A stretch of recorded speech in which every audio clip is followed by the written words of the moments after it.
Okay. We're live. Is the title sequence on? Put on the afternoon discussion. Afternoon discussion. There it is. Charlie, you can hear our voices okay? Yeah.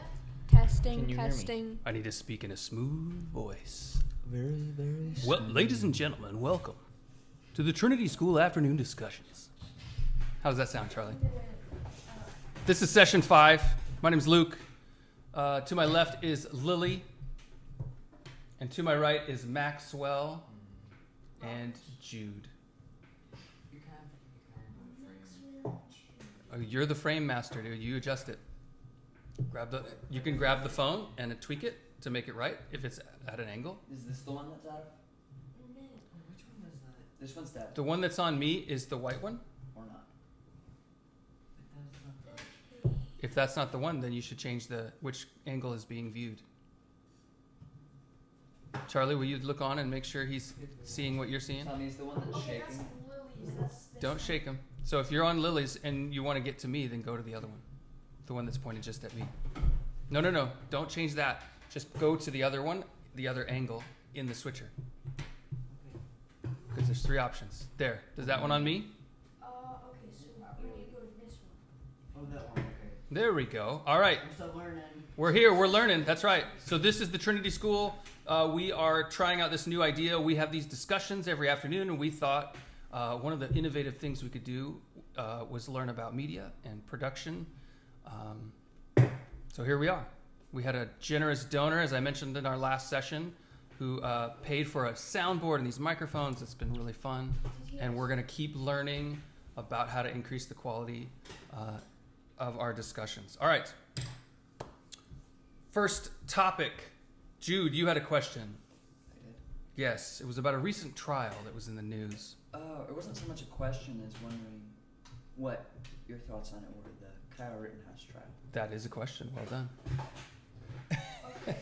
I want to know what's happening right now with the Kyle Rittenhouse. Charlie wants to know what's happening right now. Lily, how familiar are you with any of that?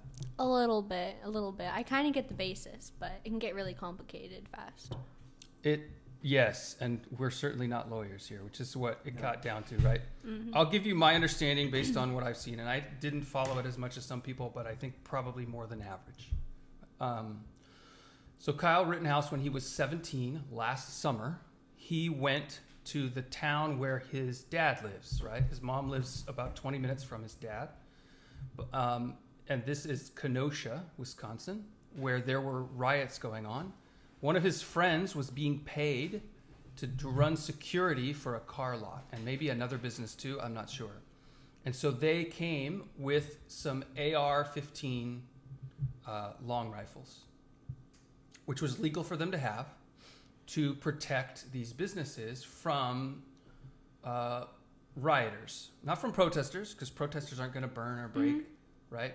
But they knew that at night, when the protest was over, people were coming to loot and to vandalize and to burn.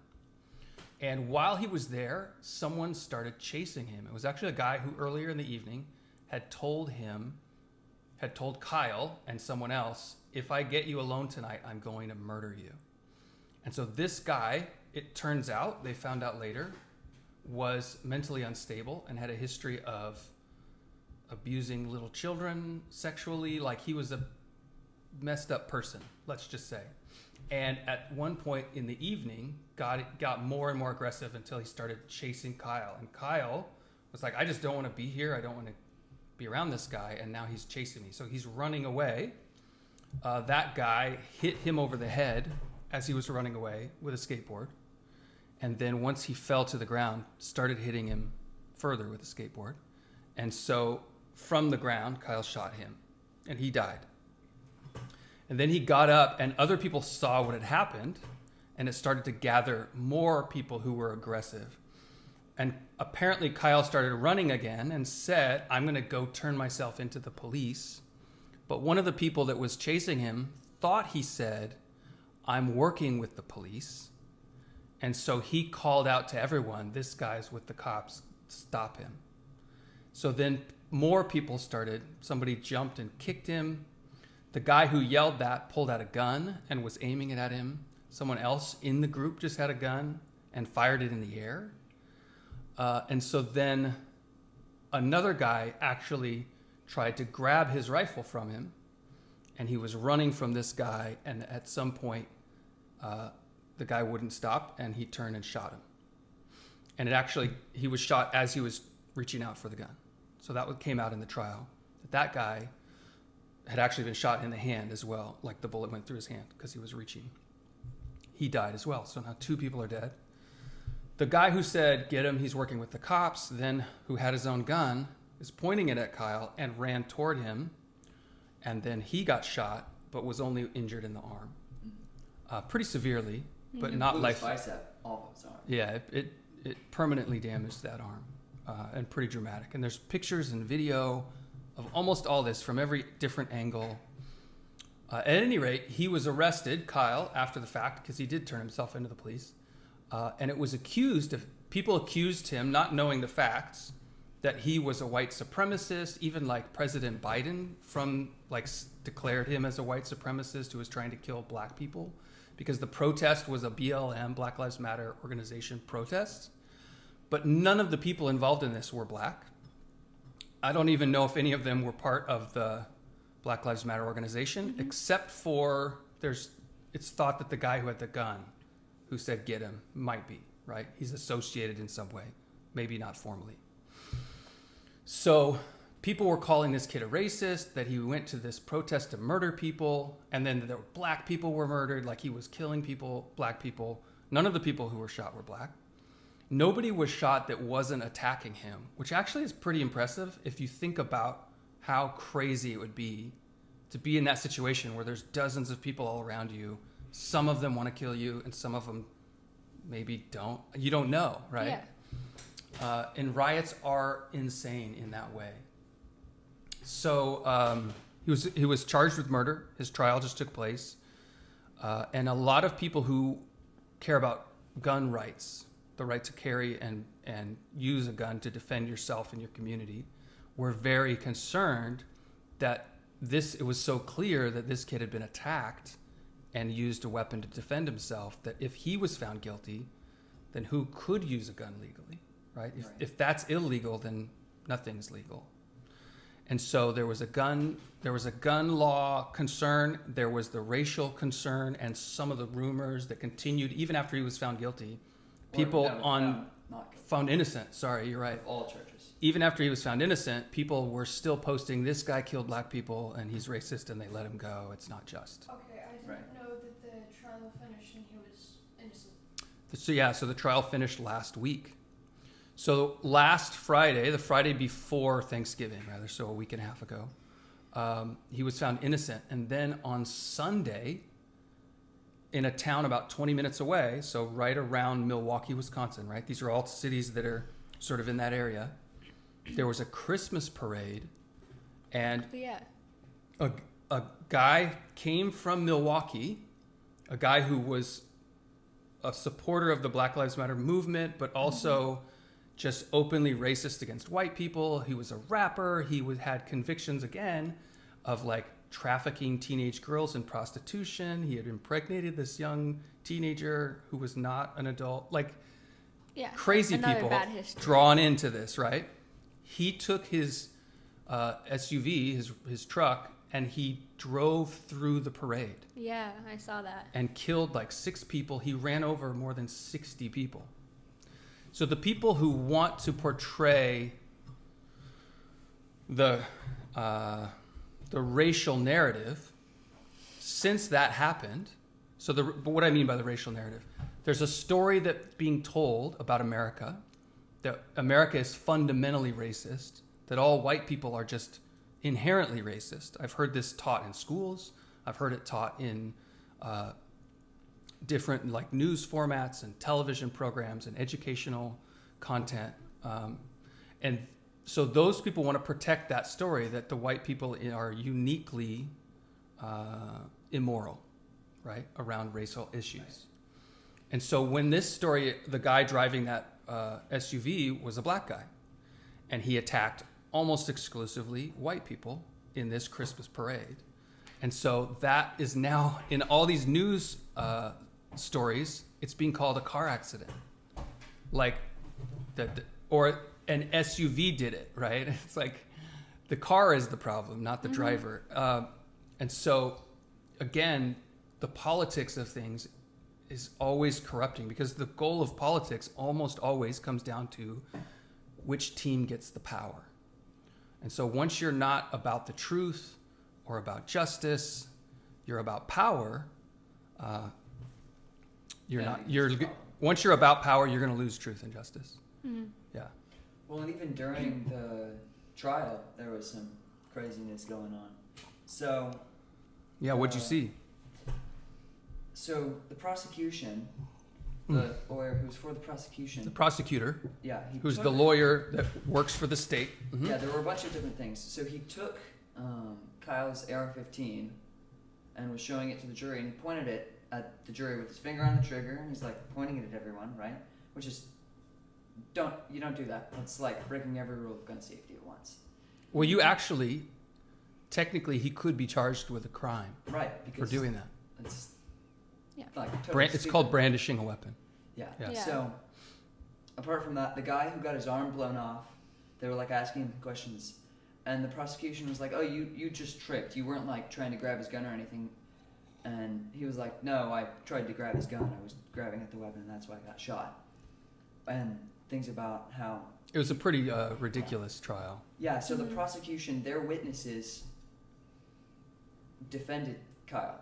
They were like, "Oh, he just shot them for no reason." And they were like, "No, they were trying to kill him." Right. So Yeah. It was a weird trial. Well, and the difficult thing to figure out is that a lot of the accusations about police and prosecutors, right, and the combination of the police, prosecutors, or district attorneys, right, and then judges, all of that is called the criminal justice system. And you add prisons and jails into that too. Right. There's been a lot of accusations of corruption and injustice by people representing in the Black Lives Matter movement. And the reaction to people who are against that movement is often like, no, it's good, don't worry about it. And so the problem is there are a lot of problems in the criminal justice system, and some of that came out in the Rittenhouse trial.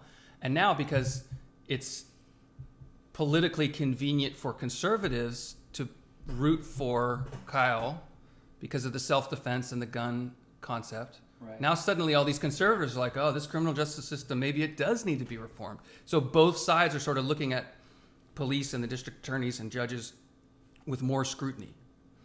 I think that's good. I definitely agree that there is weaknesses into how the system is working. If there's problems we need to fix them. Well, and the difficulty I have is in a lot of conversations that I've seen go on about it, they stop at, here's the list of things that are wrong. And there's always going to be something wrong with every system, because every choice you make, and this is something I knew, but then when I became a school principal, it was like, oh, it's really true. What I learned was, I thought as a leader, there's going to be the right decision and the wrong decision, and there'll be pressure to do the wrong thing, but I'll be strong and do the right thing, right? What I found out is, it's almost never like that. Mm-hmm. That happens, but almost always it's, here's one decision, and there's the reasons it's good, and then there's the bad things that will happen if you do that. Here's another decision. It has its own good reasons and its own bad side effects. And you have to just look at both and decide which trade-off do I want for which benefit.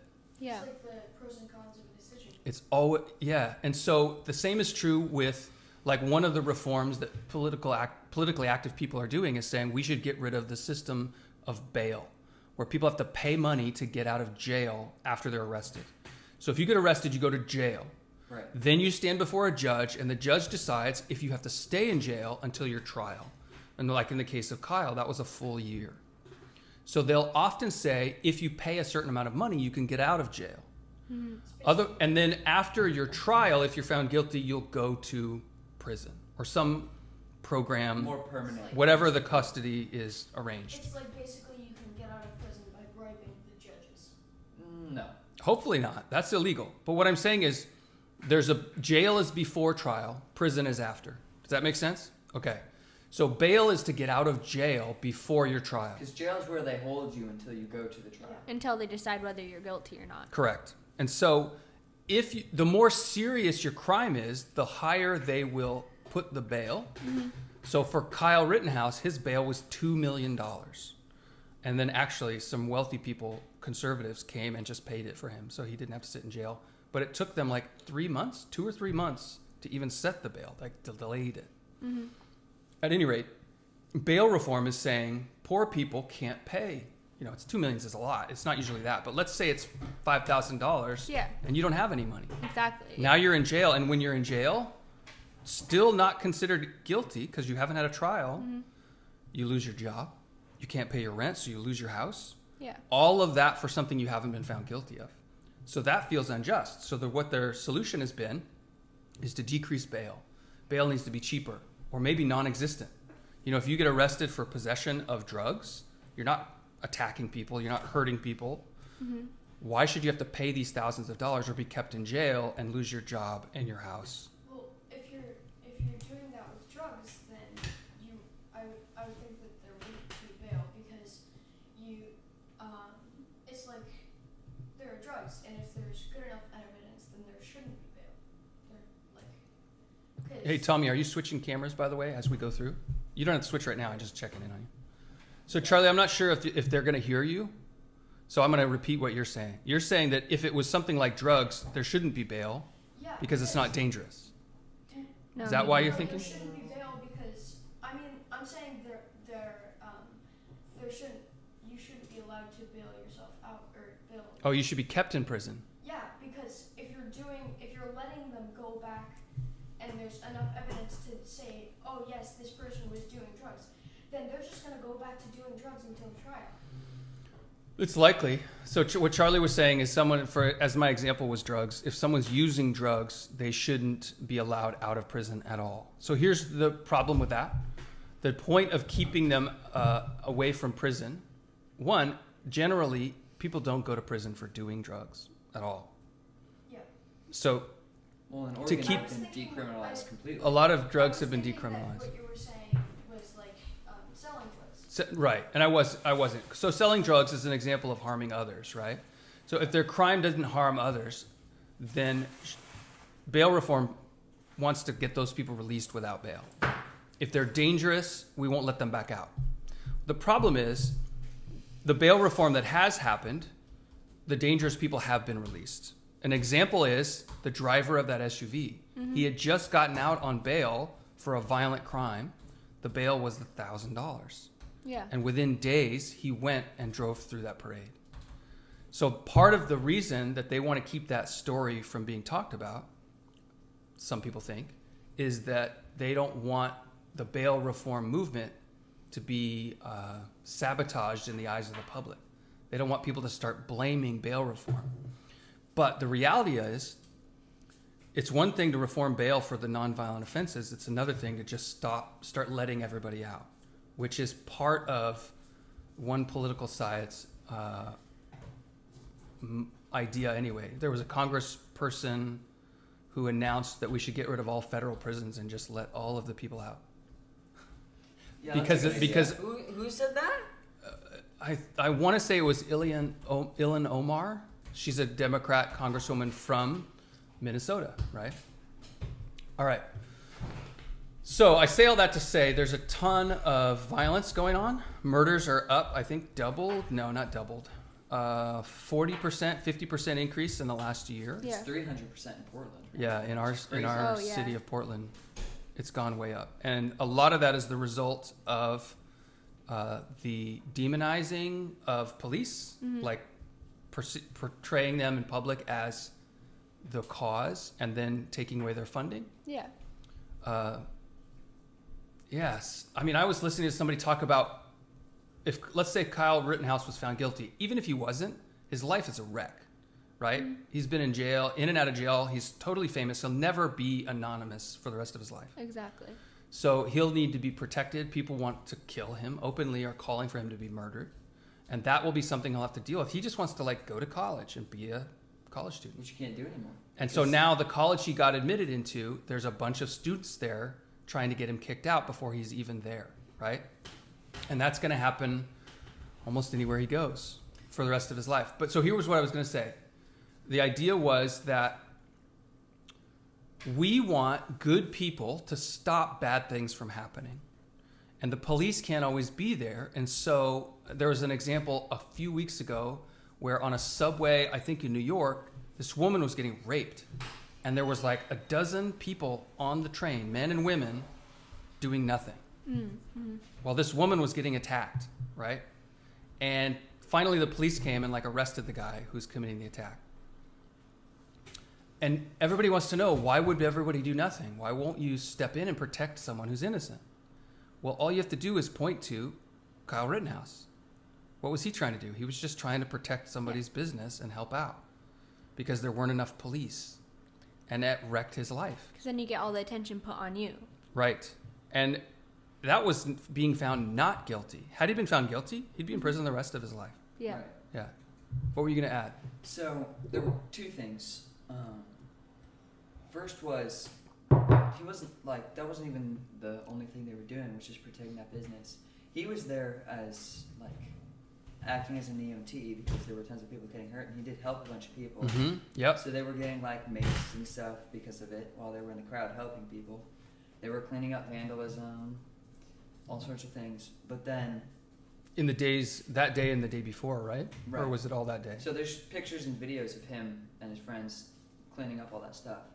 So the other thing was, I don't know when exactly this was, but there was that other guy in this video of all these kids that was on the news for, like, it was all these, like, college-age kids with MAGA hats on around this, like, Native American guy. High schoolers. Yeah, high schoolers. They were high schoolers, yeah. I remember what you're talking about. You know more about it than I do. Well, give your impression of it and then make the point you want to make. So the news put out this video of him supposedly in the face of this guy who's beating his drum, right? So, and like, just getting up in his face. So later the rest of the video came out and it's the Native American guy is like mad at them because they all have MAGA hats on, and he gets up and he's in this kid's face and the kid's like doesn't know what to do. So they like ruined his life. So he sued the news and for like millions of dollars, and he won. So he's now going to Kyle and he's like, so I learned this recently. Yeah, he went to Kyle and said, hey, it's not so bad, right? His name was Nick Sandman. I learned that there was claims that he made hundreds of millions of dollars out of those lawsuits because he sued CNN, he sued all these different people. It turns out he sued them. That's true. He did not win a lawsuit. oh. They settled the lawsuit, which is how most lawsuits. So if I sue you, we might meet before the court date and say, hey, how about I just give you some money and you just stop suing me? Mm-hmm. That's called a settlement. So that did happen, but part of that settlement was both sides agreed they would never publicly state how much money he was given. Oh, okay. So he might have been given $5. I mean, it depends. He had some pretty powerful lawyers. Lawyers like to get a lot of money paid to them for winning. So it's probably not nothing. Right. I mean, it could be a small amount, $10,000, $50,000, which is how much some lawyers cost. I so. think that it might, yeah, absolutely. I think that it would be a lot more because they ruined. So didn't you say something about him? He was trying to get into a bunch of colleges. Yeah, the colleges didn't accept him either. They didn't accept him because of that. And that was the damages. So in order to sue someone for that, you have to show that they damaged your life. Yeah. If it's just like you hurt my feelings, you're not really going to get any money. Mm-hmm. But if it was like I was going to make $1 million and then the deal fell through because of what you said, now you owe me $1 million. So he's encouraging Kyle to sue as well because of that, isn't he? I think he was just trying to encourage Kyle that it's going to be okay. Because it's a pretty intense, like when you're under that much stress for a whole year, that your whole life might be ruined. Right, as a 17-year-old to an 18-year-old, that's... Right. But maybe he did also encourage him, like, here's the number of a lawyer I know. I mean, a lot of people are hoping for that. That's true. Yeah. Yeah. So here's my question, and then we'll end with this because we're running out of time. Question is, what do you guys think you would do, or people like you should do, when the violence that we're having in Oregon, like after the Rittenhouse trial, there were tons of riots in Portland, like last weekend. Mm-hmm. What should people like you guys, teenagers or adults, people like me, what should we do in our city, in our state? I feel like, as like younger adults, we can't really do much.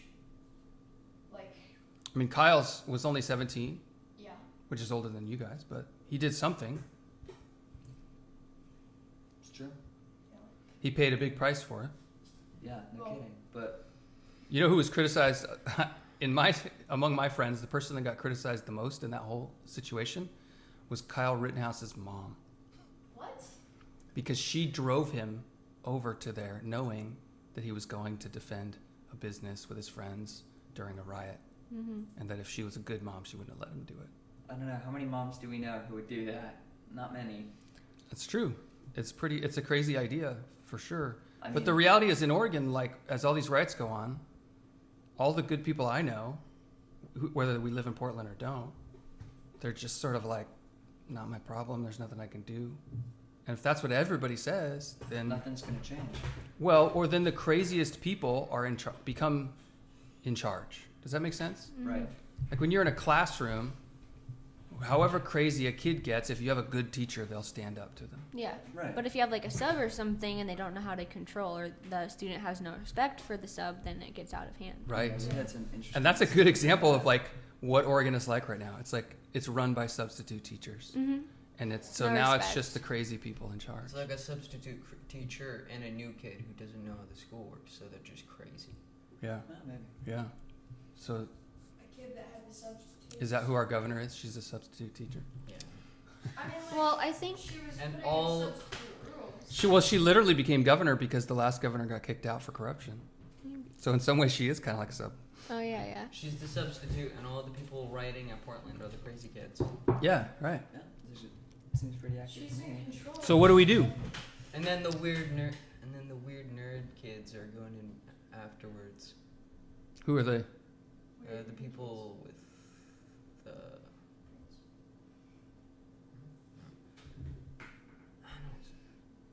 You took the metaphor too deep. I'm Yeah, lost. never mind. I'm lost. All right, so the question remains.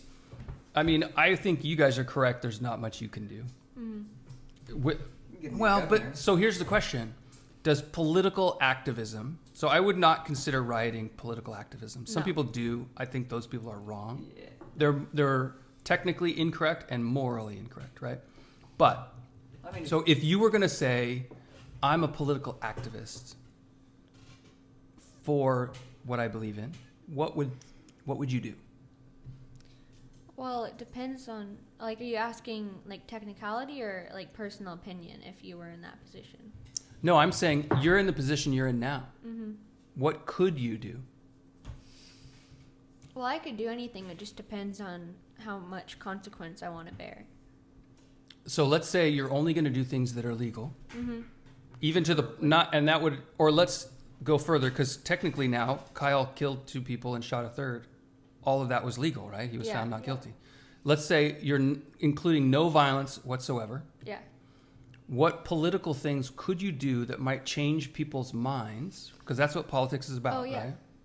What things could you do that would change people's minds about the way they've accepted this madness? I mean, what Martin Luther did, Martin Luther King Jr., that was kind of a good route. I mean, he gave speeches and he did peaceful protests. He never rioted. Right. So maybe just, if you just keep that persistent peaceful protesting, then, well. So would you protest I don't know. against the riots? Oh, Or what would you, okay. do you see what I'm saying? Oh, yeah. What would not you just opinions, protest but riots. against? This is the hard thing. So with Martin Luther King Jr., Yeah. he was using the same methods Gandhi used, and actually you can trace the teachings all the way back to Jesus' teachings of turning the other cheek. They were going against a government that was unjust, Yeah. right? So what we're saying is, in our situation, the government is almost powerless in the face of what was protest and has now just become consistent violence. Yeah. So how do you have a protest in support of the government? You know what I mean? Yeah. Because we're not really supporting the government. It's like what do you do when there's a substitute teacher that doesn't know how to stop the crazy kids. You try and help the teacher. Or you remove the teacher and you get. But rid what of if the one. like I've seen substitutes where their answer is I scream at everybody, Oh yeah. and then that just makes it worse, right? Mm-hmm. So then I'm not going to help that teacher. So what do I do? So, Go to the bathroom and don't come back? I mean, I say that because a ton of people are leaving Oregon. Mm-hmm. Like I have a lot of friends. They've moved to Montana and Idaho and Florida, all over the place. Yeah. Just getting out of here Right. because it's crazy. I mean, if you live in Yeah. Portland, especially, But if the people Yeah. that are against it leave, who's going to stop it? nobody. It's just going to deteriorate until. Just let it burn down and then come back and rebuild? I don't think that's a good solution. Right. I think we need Just never come back. I There you love it. Oregon's so awesome. I think it's, Yeah, right? I I wanna think it's leave. Oregon We first, reign, and then it'll but not slowly just anymore. spread to other states like Washington, Seattle. So what do you do if it was a school, right? Because I like this metaphor because we've used, you've all lived it. What would you do in a school setting? You got a terrible sub. Well, Report it to who? the office. The office won't help. The principal, right? The principal is usually the supervisor of teachers. If the government's not doing anything with principal, what are you gonna do? You're gonna get a bunch of other people and you're gonna get them out of there. So who's the Replace principal in this metaphor? If the governor and the Say- Oregon say it's- government is like the it's- teacher, Yeah. The principal's would it be the president? The Yeah. principal's Say the the president, government. and then The the, president. people like. I think with this metaphor, how are we gonna be like with Oregon? With Oregon, how are we gonna be able to reach the president if we're in Oregon and he's on across the entire U.S.? Get everybody. So what Charlie's question is, if we're just in Oregon, how are we going to reach the president? The problem is, I think the president agrees with our governor. Yeah. How are we gonna get him to change his mind? We're not. Get all the. So here's what I'm convinced Or of. how are we going to? Having been a principal, Mm-hmm. if enough people in a community was against a teacher, that eventually that teacher would be gone. Yeah. Either they're gonna leave or they're gonna get taken out. of that Because position. every leader is influenced by the people they lead, right? Yeah. So let's put that into government. A lot of times people who are against the craziness say, well, in the next election we'll vote, right? Or we'll just got to wait for the next election and then we'll get Trump back in 3 years. Yeah. or something like that. But we don't have 3 years to wait, I don't think. I feel like it's not getting better. It's getting so much. And so how do you get somebody out, or how do you make a change besides elections, is you've got to have more and more people behind you. Yeah. My question is, why do they think what they're doing is right? What makes them think that? Because it's definitely not working. Maybe sometimes they don't like if you're talking about rioters or No, the just government. the government in general. Well, you got to be more specific 'cause there's a lot going on. Like with Biden, what he's doing with going out of just what's it called? What's the place? Well, maybe at some point they know it's not right, and they They're doing just it right now. they're not. They're doing it for power. Like even the kids at school, like the kids who were really into Biden, they're like, I don't like him anymore. Trump's no better, but I don't like him. Right. He's crazy. He doesn't. I just 10 billion. The. It's pretty much how he talks. I'm like, Right. So It's like when Trump was first elected, it was like between Hillary and Trump, and they're not much better than one is not much better than the other. Right. That's what we thought. Well, I think at this point, if Hillary was president, we'd still be better off than with Biden. But part of my concern is that if Biden isn't actually in charge, who is? And Right, 'cause we he don't know. it's one of those confusing books. But I think there's a connection between the rioters and Biden in the sense that I think that there are powerful political forces who are using the rioters to get their way. Okay. There's actually huge amounts of money that was paying for these rioters to travel around the country to go to these different places Yeah. and mess it up. Right. So there's wealthy people who want to fuel this craziness. Mm-hmm. It's in their interest for that to happen. And the people I've listened to and talk about it, who support it, what they say is we've got to tear down the system, right? Going back to, for example, the criminal justice system. Yeah. We've got to completely destroy it so we can build one better. So we Right. can. If I was just in power, I would do everything better. It's Yeah, I it's mean, utopia. It's a utopian authoritarian nightmare. Because I think you were talking about. So they want. So if that's true, they want to destroy the Yeah. U.S. That's their goal. Because you're talking about decisions and how like each one has its pro and cons, and I think the thing with a lot of things, I think that even if you being like a leader in any circumstance, whenever you make decisions, because there's pro and cons to each one, there's always going to be people that are upset, and you can always improve to make better decisions, and there'll still always be people. I don't know where I was going with this, but If you assume, which I think for the longest time we could, that both sides are honestly trying to make the best decision Yeah. that will be the best for the most people. I don't think you can assume that anymore, which to me is, I've never thought that before last year. But if that's true, then politics is totally different now. And that's alarming. All right, so here's the question, and I think this is a good place to stop. The question is, how do you all and me influence people to stop the craziness, right? I mean, partially by what we're doing here. This is one effort. spreading our So, ideas. but this is your homework. We're gonna have another session on Wednesday, and the first question will be, what methods of influence do you know about, and that we could all discuss and learn to improve on? So we're talking, how do you influence your parents to get the way, right? To make the decision you want, especially when their mind's already made up in another direction. How do you convince your peers, and then how do you convince people that are younger than you, like your brothers, or people who might follow you? So those are 3 levels, right? How do you influence going up? How do you influence going across? And how do you influence going down? And we want methods and techniques, okay? All right. And then how are we going to apply that to our community? All right. All right. Tommy, is the camera on me? Yeah. All right. So this has been a Trinity School afternoon discussion. If you made it this far, congratulations. You are a patient person. So if you are not aware, that the Trinity School is a new way that we're trying to reinvent what school is all about.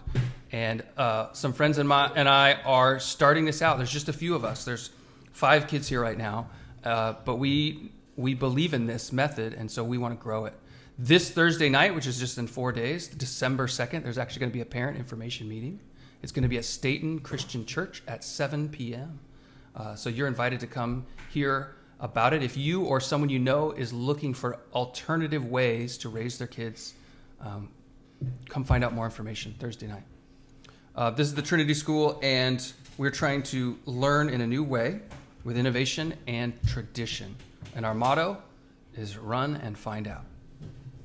All right. We'll see you next time.